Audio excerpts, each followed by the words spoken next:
Well, howdy there, Internet people. It's Bo again. So, today we're going to talk about those text messages, like pretty much everybody else. But we are going to focus on the ones that aren't really getting much play, and then something else that was said. Now, don't get me wrong, the messages originating with Trump's own son and the employees there at Fox, there's definitely a lot of discussion there. But that's quick, you know. In the midst of what was going on the 6th, they texted him. They were sending messages to him, reaching out to him, trying to get him to call it off. And then they tried to absolve him of responsibility in front of their audiences. And the network itself spent a year trying to pin the blame on anybody but him. And there is certainly room for discussion there. But I think everybody's going to be talking about that for a while. I want to talk about the text messages that don't have names attached to them, because that seems odd. You have to wonder why they didn't assign the name, right? I've been thinking about it, and I can only come up with a couple of reasons. But they don't make any sense. Because, I mean, honestly, if that's what they're doing, they're playing to win. They're playing to win dirty. That, you know, they're playing hardball. And generally speaking, Democrats don't really do that very often. So I have a hard time believing that's what it is. But see, there's that other factor. It's not just Democrats. That's Cheney up there. What if she really is her father's daughter? Whether you like Cheney or not, nobody's ever going to accuse him of pulling a punch politically. That wasn't a thing. Unless, of course, you know, he could save that information for later use. That would fit more with her dad. Maybe she learned a lot from him. Because the only two reasons I can come up with for this, one, they're just going to hold the names until right before the election.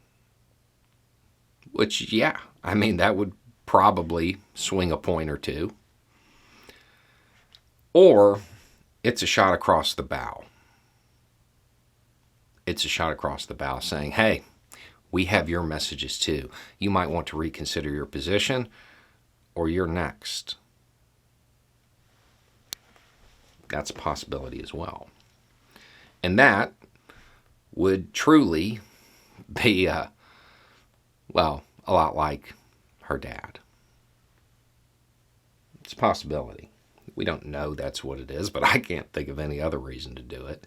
It's not like the committee doesn't know the numbers. It's not like it would be hard to track that back. So they have to have a reason for leaving those names out. I doubt it's professional courtesy.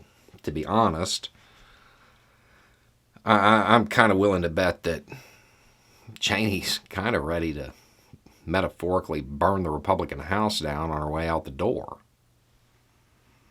So I don't think she's just trying to be nice. And then there's that other thing that isn't getting much attention, although I have seen this at least brought up. She, they were talking about the other question before the committee about whether or not former President Trump corruptly attempted to interfere with the proceedings. Except that's not how it was said. The way it was said was straight out of a statute. Straight out of a federal statute. The implication being that the committee might refer the former president himself for criminal charges.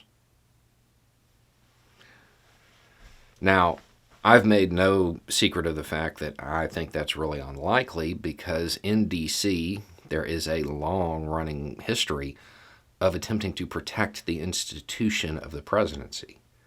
But perhaps, if the institution of the presidency attacks the institution of democracy, maybe democracy wins in that little coin toss.